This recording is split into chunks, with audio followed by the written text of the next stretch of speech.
Herzlich willkommen zum IOM Talk. Gespräche zum digitalen Wandel der Arbeit von und mit Björn Nigelmann.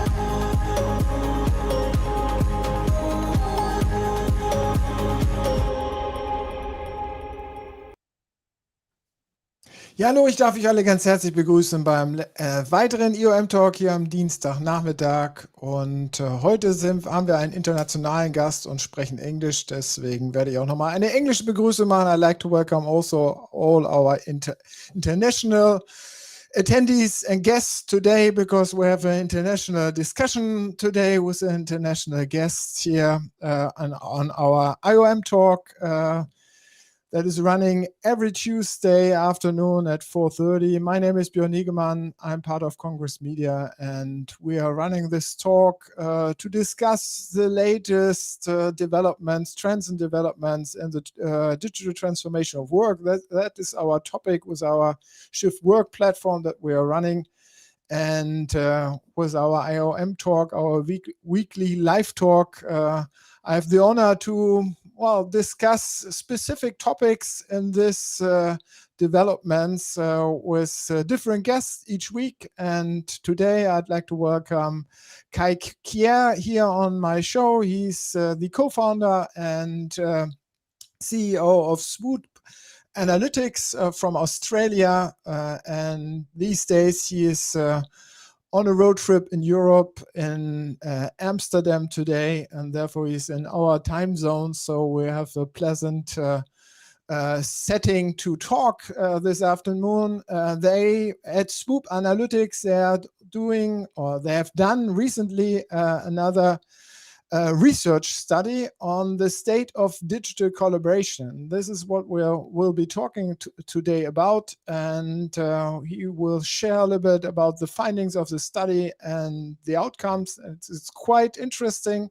That's already as a short spoiler on what we will talk about, so stay tuned. We will discuss this right after our short bumper player.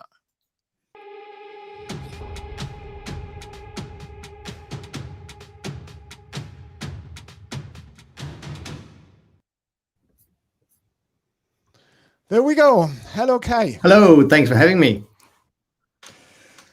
Thanks for being with us today, for sharing your time with me and our attendees in this little weekly show here. So I already introduced you, Cai. You are the co-founder and CEO of SWOOP Analytics, and we have certainly also to talk about what is SWOOP, but certainly I will give a short introduction from my side. You're one of the heads at SWOOP, and you are very much into this analytics stuff of collaboration, of the collaboration practices within digital works practices, and you're coming very much from the network and relationship analysis and doing the analytics part on this, how people are working together and how they're connected together. So that's what I understood. Maybe you can correct myself also on this part. And in these days, you're in Amsterdam on a conference and on a European road trip. And I'm very honored to have you on our show today. Well, it's great to be here. I'm sitting in a tiny hotel room here in Amsterdam on a beautiful sunny day. And your introduction was spot on. We do analytics. We do have a software platform, so we are like a SaaS business. But one of the things that we felt was important from day one when we started SWOOP was to be able to share as much as what we've learned with the broader community. And that means not just our customers, but everyone that follows our work. We are prolific publishers of reports based on the data that we gather. And our customers are basically get the opportunity to opt into benchmarking, and also people that trial our products. And that means that suddenly we build up over time quite a substantial data set. And we're very keen on looking at that and then looking for insights that help people become better and faster at collaborating and communicating. So that's really what we're all about. And in the core, so SWOOP Analytics grew out of another company, or that's still running on that, was where you entered the space really much for the social relationship network analysis. That's right. We why did you, and this was already 17 years ago, so what was the interest of yourself to go into this network analysis? What was the motivation on having or on helping companies to understand the network structures and the outcomes out of it? So one of my early career jobs, like I used to be a tax lawyer, but I saw the light and got out of all that sort of legal sort of tax stuff and went into companies to help them. Like my first job in this space was as a knowledge manager for a big IT outsourcing company in Denmark where I used to live. And what it dawned on me very quickly was that collaboration actually happens through people. Like knowledge sharing and collaboration is you need people to interact with each other. So it was at a time where everyone was focusing on document management systems as the solution to knowledge management. And I could see that that's not where the knowledge transfer happened. It happened in that interface between people connecting. When I moved to Australia, I was a part of a company restructure and met Dr. Lawrence Lockley, who is now our chief scientist. And he really got me introduced to this concept of mapping social networks for knowledge sharing. And we were very keen to find those, the brokers, the connectors, like how knowledge was actually flow through businesses. And for several years, we had a company called Optimize, which was a survey-based company. And you would ask people, who do you go to get work done? And we would map all the interactions and relationships. But then in 2014, we were actually contacted by a friend I had that had recently joined Microsoft. And he called me and he said, Cai, like Microsoft has now bought this thing called Yammer, right? This is before it was rebranded Viva Engage. And they said, we have these customers that are using this, but they don't know if it's working. He said, you do this thing where you map collaboration patterns between people. Is there any way that you can actually tell us whether or not, this is working or not? So that very quickly then became, I guess, a path for us to then look at, well, can we do this on things that are not surveys, but can we actually pick some sources that will tell us whether or not people are interacting and how good we are at collaborating and communicating. So our first product in SWOOP then basically became a connector into what was then called Yammer. But Yammer is certainly the enterprise social network. So it's all about these network nodes that, the network nodes is the heart of the software approach, why it makes sense to use it. So on the other side, we have Office 365 or Teams, which are really structured in a different way, because Office 365 is all around documents somewhere put on some, not anymore file server, but cloud repository nowadays. And Teams is all about managed teams or defined teams that are working already together, that come together. So they are not connected because of topics or interest points, but because of organizational structures. Absolutely, and you see totally different network patterns. The way that people collaborate on Teams and on Viva Engage, to use those two as an example, are totally different. So with Teams, they are, from the research that we've done and the benchmarking studies we've published, you can see that Teams is mostly private, like 80-90% of all teams are private. Whereas it's almost the opposite for Viva Engage, where the communities are public. They are much bigger. They have far more greater cross-company interactions happening in Viva Engage. Whereas in Teams, it's like where work gets done. It's much more siloed. You bring people together from your own business unit. So like both, if you only had one of them, it would be pretty bad, right? If you only had Teams, you would have islands of connected people, but it would be totally working in silos and not knowing what's happening. You would have no situational awareness about what goes on in the company. But if you only did, the Viva Engage stuff, it would be a lot of cross-organization knowledge sharing, but you wouldn't really have a place for work to get done, once you've sort of been inspired and learned from others. So what we're seeing, we have in the benchmarking report we just put out, the CEO from Real Foundations, which is a US real estate advisory firm, Cai Kjaer, talks about places rather than tools. And I think that's an important distinction. He talks about the place of Yammer being a place where you go to connect. It's like the water cooler, whereas Teams is the place you go to have a private conversation and work closely with your colleagues. And once you think about place, it actually becomes pretty obvious. Where do I need to go? Do I go to the cafe, to the shopping center, or do I go down to the basement and get something done? So, but Teams, well, while with Yammer we had always the long adoption argument within the companies why we need to use it. With Teams, we had the pandemic, which defined why we should use it, because there's no other ways to get the works done.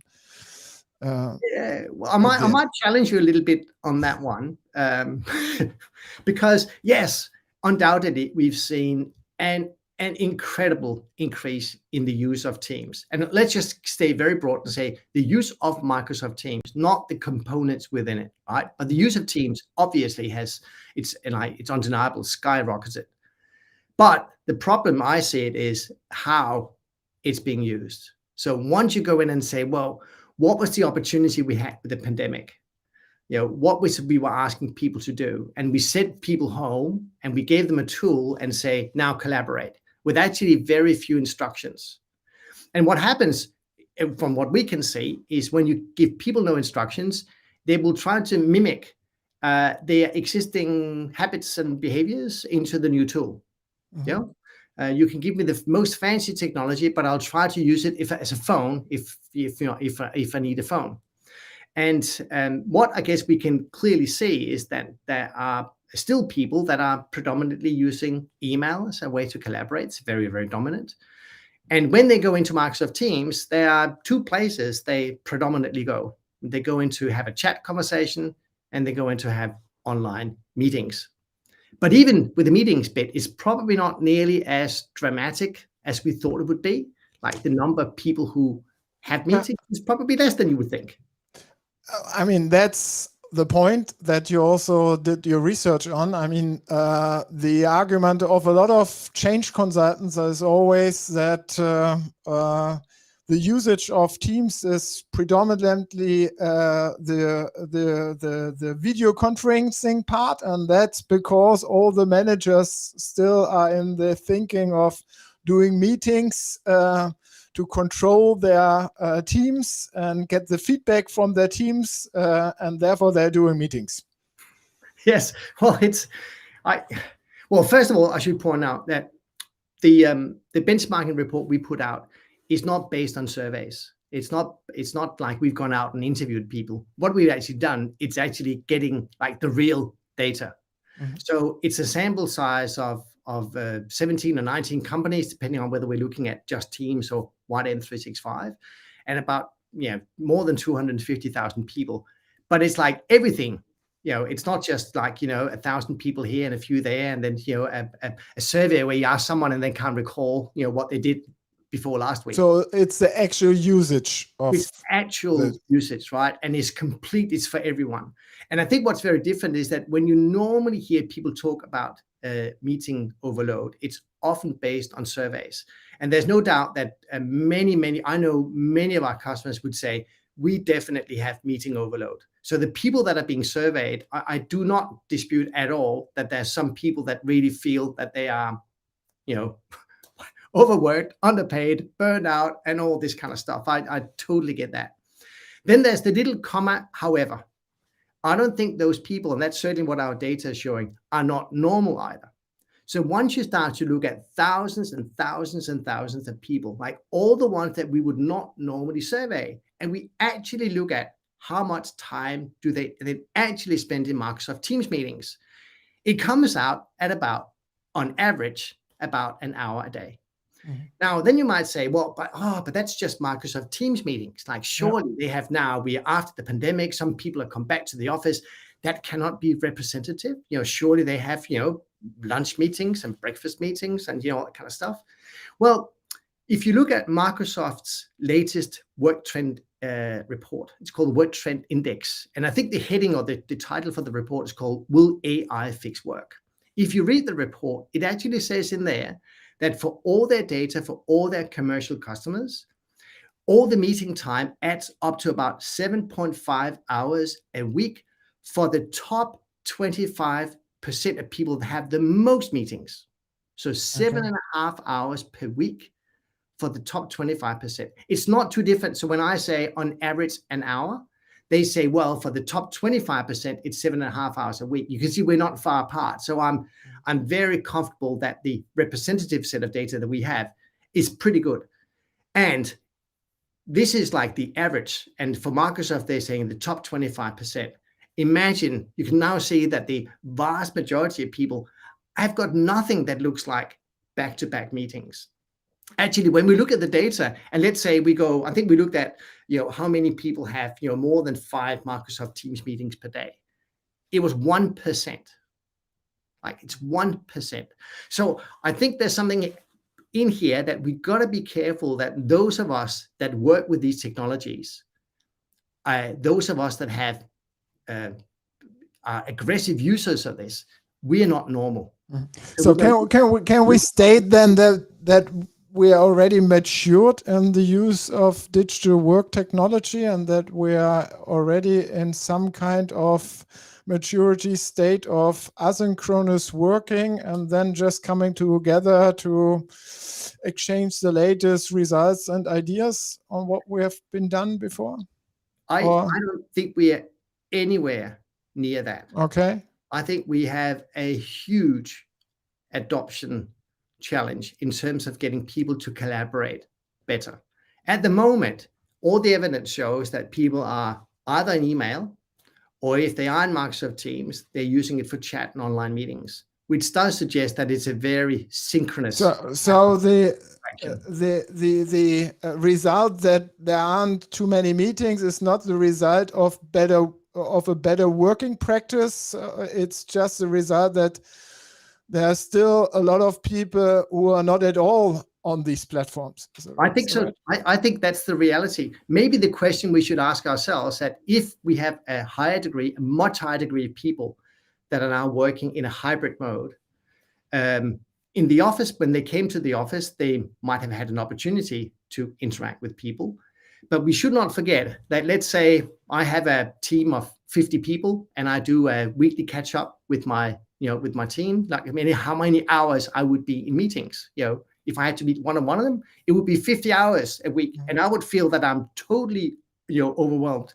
But each of these people have one meeting a week with me, if I'm the only one they're meeting with. So you can see like how different the world is perceived. Like someone saying, oh, I'm always in meetings. And someone saying, actually, no, I'm actually only have one a week. Maybe the focus should be much more on lifting the digital dexterity of the people that are actually not using the tool set. Like even if you look at Microsoft data, if 75% of people are in meetings less than 7.5 hours a week, it would suggest that there's a very low use of the tools, right? Not a very high, but a very low. So maybe we have a proportion of people that you can call like we call them the silent majority. Maybe the people that are forgotten about in our change programs, the people that are still sending attachments via email, the people that, that are just not using these technologies yet. And I think there might be a risk that we're forgetting about them as we all focus, like refocus almost. You can like, oh, look what we can do with Copilot. Look at AI, look at the opportunities. But we're building this on this very, very, porous foundation of very low digital maturity. And I think that's one of the problems that we have. The real challenge is still the enablement and adoption. I think so, but it's actually not the problem. The problem is not on too many meetings. It's actually on, maybe it could be too many meetings, obviously, for those who have that. So again, totally get it. We should focus on reducing meeting overload, but only for those who experience that. And we shouldn't jump to the conclusion that that's everyone. Actually, the data suggests it's a very small minority of people. Where we should focus our energies on is lifting the maturity for all those people that are actually not using this at all.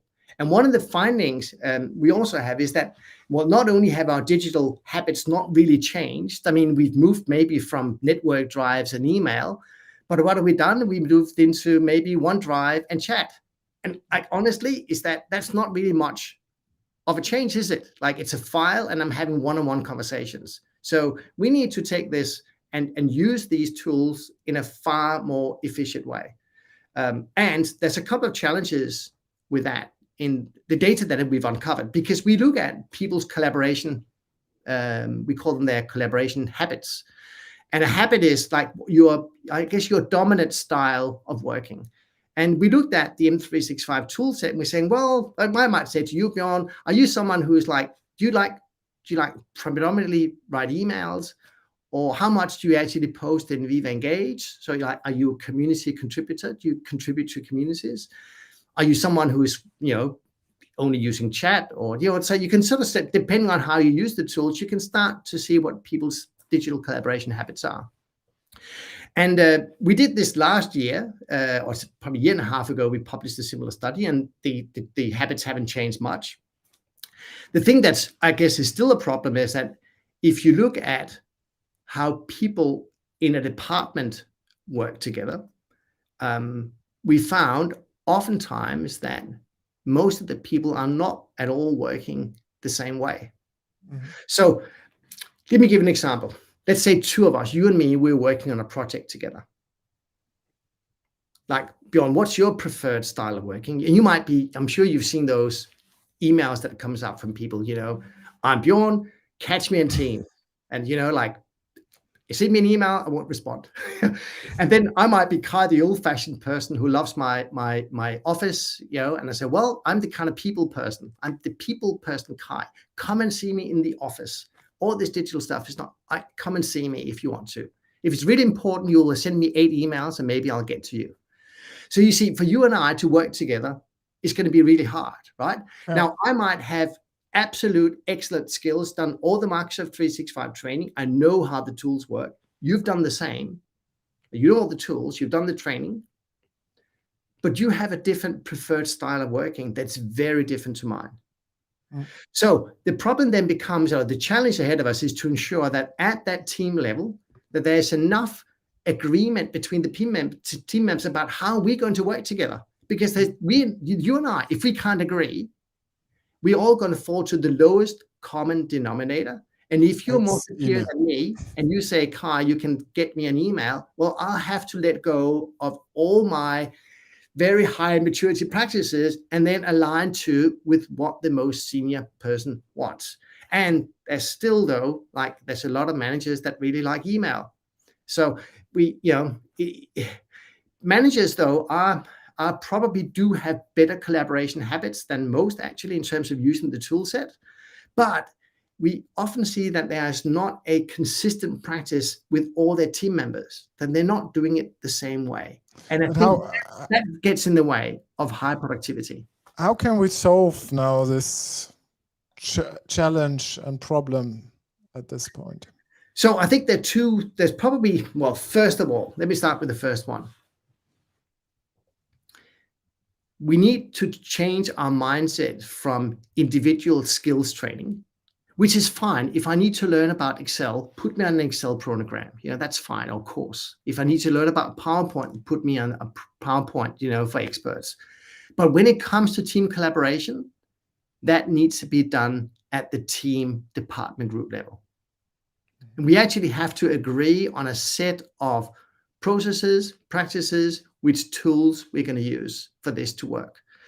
If you look at the report that we published here, it's going to be like less than a week ago, we profile a set of organizations. We have also prepared the URL where you can have some more information about it, so I can bring it on here on the screen. If you go to swoopanalytics.com and go to that download link that you're sharing, there's a whole set of organizations that have contributed with case studies about what teams have done. So they are examples of what I would call high-performing teams that have agreed on how are we going to work together. And you'll see examples of how they're working. And interesting, there's some parallels, that characteristics that are the same for all of them. They have a strong preference at the team level to work inside a team in Microsoft Teams. So they work in channels. They have the meetings in the channels. They share the files in the channel. They don't work in chat unless it's for, strictly for tactical coordination.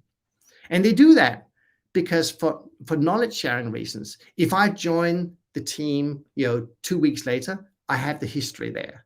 I've got the documents, I've got everything in one place. So you see this consistent theme about people saying, I'm going to be working in channels.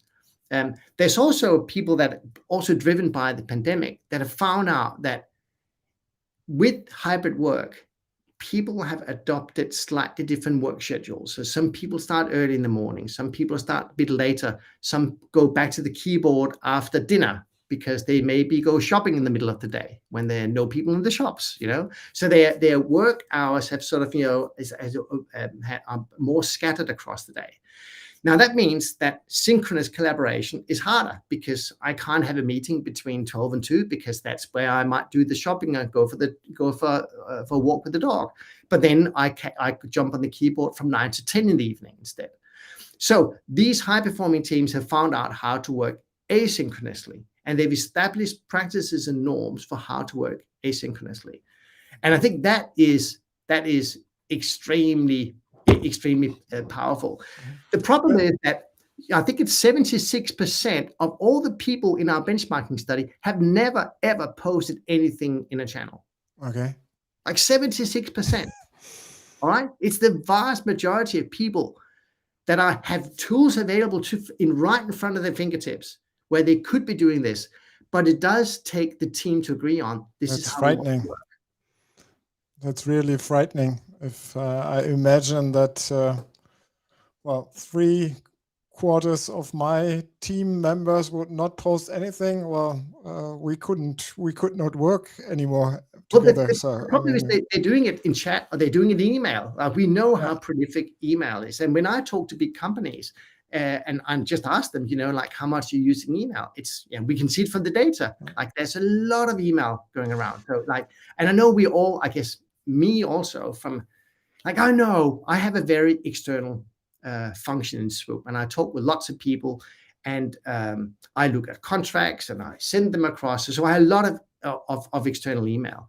But when I look at the balance of how much email I sent compared to how much time I spent in Teams channels and on Viva Engage, it totally compensates for that. And I also only use email for external. We never, just in our little company in Swoop, there's just a rule that we never ever send emails for internal purposes. So, and we've seen that you can establish that norm within your team. I'm not saying if you're a big company, you probably can't say, as a company with whatever, 10, 20, 100,000 staff, you can't just say, we'll stop sending email. But within the team, like at that level, you can agree that we will not be sending each other emails within the team. So the real challenge is really to get into this real digital working practice mode in terms of sharing openly information asynchronously on the channel or networks in a open and public way. Is that right? Absolutely. And when we have to enable for this and adopt and help for the adoption of this kind of practice.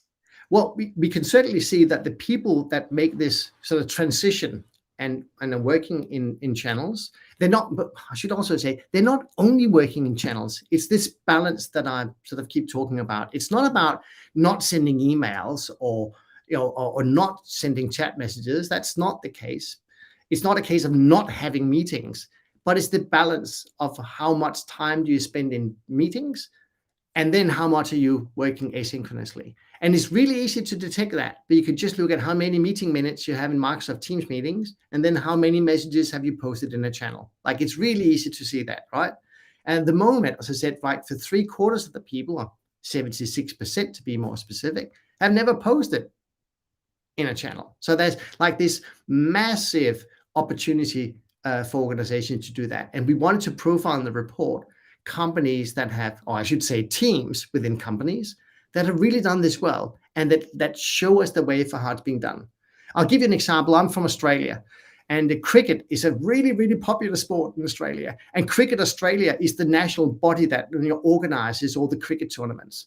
And for them to organize this, sell tickets, all the people that are involved with that is a highly collaborative activity. And before the pandemic, all these people from regional Australia would come into Melbourne, and then they would sit in the Cricket Australia head office, and they would work together intensely for 3 or 4 days, being away from families. And you know what it's like, a 3-4 day workshop. You're absolutely, your head is exploding after that.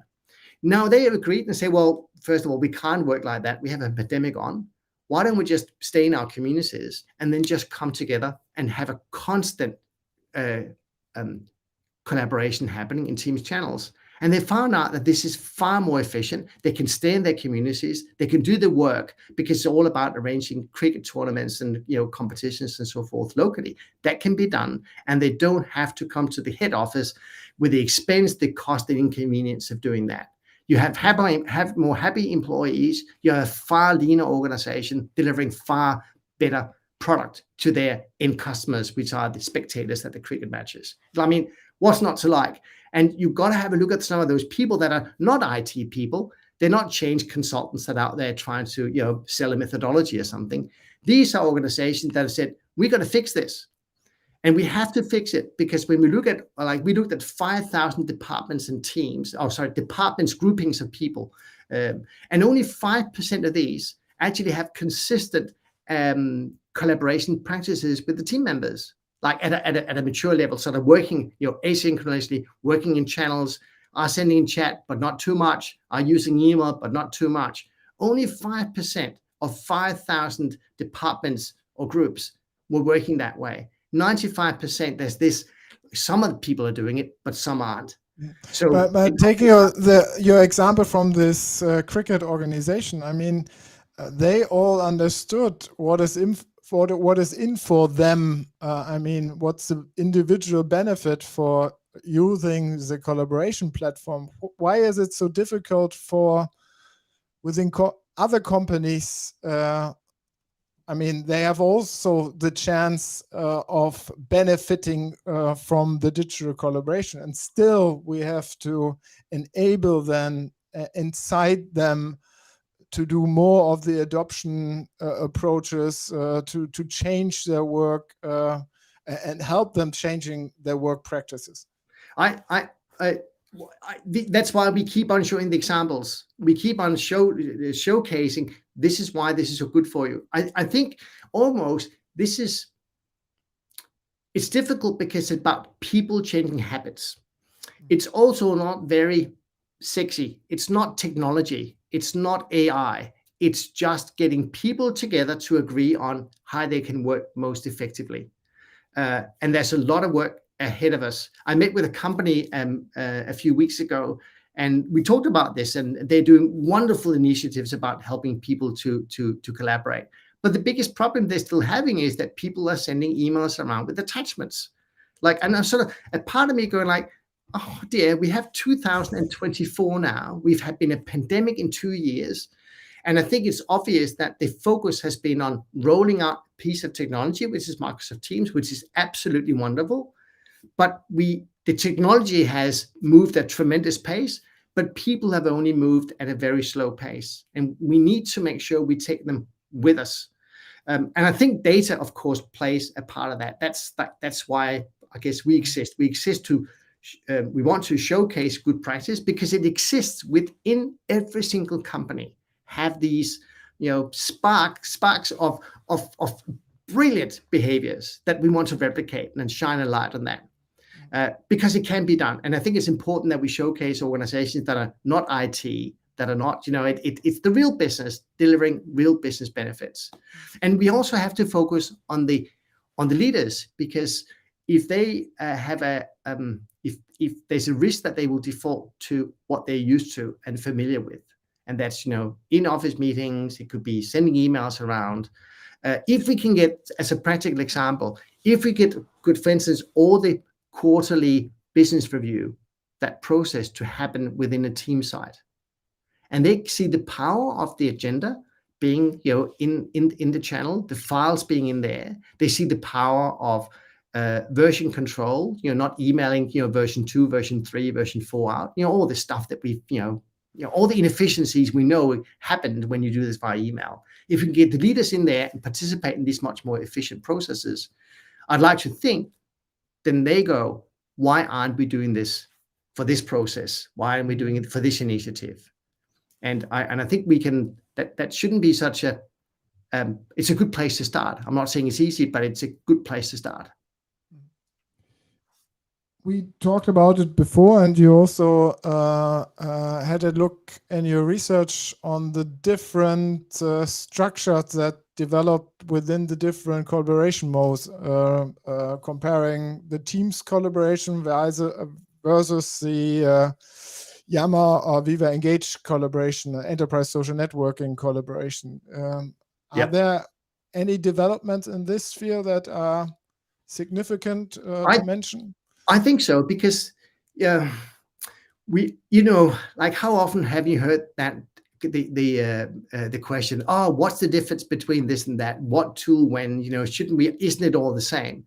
And in this year's report, we said, well, let's just have a look at and see, do people form different kind of relationships? What do the networks look like, across these different collaboration modes? So the network that I have with people on Viva Engage, is that different to the one that I have on Teams? And they are very different. So therefore, there is clearly a space for these different platforms, because you form different connections. And it is really, like a couple of years ago, I went to Singapore, and they have a very impressive hotel, sort of on an island. It's not on an island, but it's called the Marina Bay Sands Hotel, and it's like iconic for Singapore. It's got 3 towers, and then like a rooftop that goes across all 3 at the very top, and that's where you got the pool. You got the restaurants, the bars, and all that happen up there. If you think about the towers as being divisions in a company, and each room being a Microsoft Teams room, it's like the physical representation of collaboration. We all need a private space where we can have the family together, and we can close the doors and we can have a private conversation. We also know that it's pretty nifty for me to have my close team that I work with often right next door. Like, I can just walk out my room in, not going to say, hey, have you got a moment to talk? Very efficient. But sometimes I need to take the lift up to the top, enjoy the view of the city, and say, this is the company I work for. Like, now I get to see who we really are.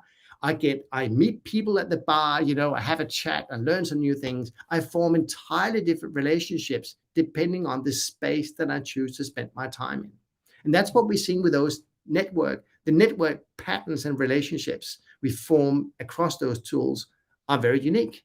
So there is definitely a case for why you should be using Viva Engage, and the relationship patterns you want to form there, which is really about your getting known, not just yourself for personal brand and reputation, but also connecting with others so you can learn. Very, very powerful. And I guess that's the reason why you want to join a big company, right? It's the ability to access experts and build relationships. But also, we do have to, work happens at the local level. Like, trust is very much higher at the local team level where we know each other. So of course, the relationships are going to be much more close, dense at that level. And then email is sort of like, it's oftentimes we have a whole different set of relationships because they're external. Like for many organizations, a lot of the email is then built on external relationships. Those companies who are quite advanced or mature in this regarding the enterprise social networking, so the cross-departmental collaboration, information exchange, is the Viva Engage JAMA part and catalysator for also the team's collaboration maturity at that point? Sorry, Does the maturity in using Yammer and Viva Engage pay into the maturity of using the teams, playing the teams collaboration? Oh, I think you can probably, Yammer was there before Teams. Workplace, which is Meta's version of this, was already came out in 2016. I can't recall when Teams came out. Maybe that was 2016, 17 as well. But Yammer has been there for like quite a number of years. I think they are solving two very different business challenges. Like when I say Teams, I mean Teams. But with the Viva Engage and Yammer part, you have this external networking stuff, also always an asynchronous information exchange. So it's always asynchronous because you're never at the same, nearly not at the same time and place in a Viva Engage community. So it's always asynchronous, the information. So my thoughts were, if you explore and excel this type of activity, you also get better in the Teams collaboration part on Teams. Well, we saw one interesting aspect, which is those that are very strong at collaborating on Viva Engage are also very strong collaborators on Teams. So I think it might be the mindset. It's of the people that naturally gravitate towards knowledge sharing, that they are intrinsically motivated by collaboration. So it's interesting, like if you are someone that is intrinsically motivated to work in Viva Engage, you're also someone who prefers SharePoint over OneDrive. You prefer Teams channels over chat. So it's you can almost call them the knowledge sharers versus the knowledge hoarders in a way. Like it has to be a little bit cruel, but I think there's and we have seen that those that have very strong collaboration habits, they are also very strong on Viva Engage. Whereas the people that are very strong on chat prefers these more private, smaller group interactions. Interesting. So what is your conclusion? So we are on a good path to the future of work, or are we still struggling? I think, well, we have a technology set that has moved at tremendous pace. And I think we had a huge opportunity with the pandemic. I think the future is bright. I think we have tools, we have a increased appetite for communicating and collaborating. But I also see that the focus, there's a big opportunity to lift those people. Probably the biggest ROI is associated with teaching a larger degree of the people that aren't using this yet, to lift them. If you think about, if I was the CEO of a company, of a big company, I would probably ensure that I spend some amount of money in investing in Copilot and AI because it's very alluring. But at the same time, if I have 75% of people that don't have the requisite digital skills, then how are they ever going to exploit that benefit? So we're building on this. But couldn't also personal assistance and AI help solving the enablement and adoption problem? Oh, wouldn't that be fantastic if it could? Like, I think those are opportunities that we should explore. Can we do that to lift the digital dexterity, the digital capabilities of people that aren't currently doing it? I'd like to have more focus on that. And I think through some of the work we're doing with metrics, it becomes much more obvious where people can themselves take more initiative to improve and where we can help them become better. Because we should spend a little bit of time, and not worrying about the people that are overloaded. That's fair enough. But probably an even larger proportion of our attention should be going to those that currently aren't using it, because it's a much bigger problem. Great. Kai, thank you for being with me this afternoon. Thank you for taking your time and chatting with me. was very interesting, and a lot of more ideas in your research. So I have to read it out again loud, and I will also put it down in the show notes, but reading it loud for all the audio listeners at the end, you can have more of the research. You find more of the research at www.swoopanalytics.com. 365 minus Teams minus BM minus 2023. So that's the whole URL. And we will put it in the show notes also. Thank you again for being with us this afternoon. Thank you for all the listeners and attendees, and for those who are looking at this after the show and listening to it on the audio channels. Thank you for being with us. Thank you for your attention. We are out. We are at the end. Thank you. Goodbye. Good afternoon.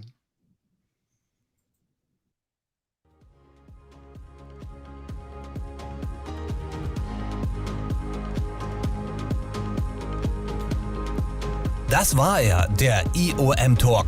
Gespräche zur digitalen Transformation der Arbeitsorganisation mit Björn Nigelmann. Nächste Woche geht's hier weiter. Online aber immer unter www.shift-work.de.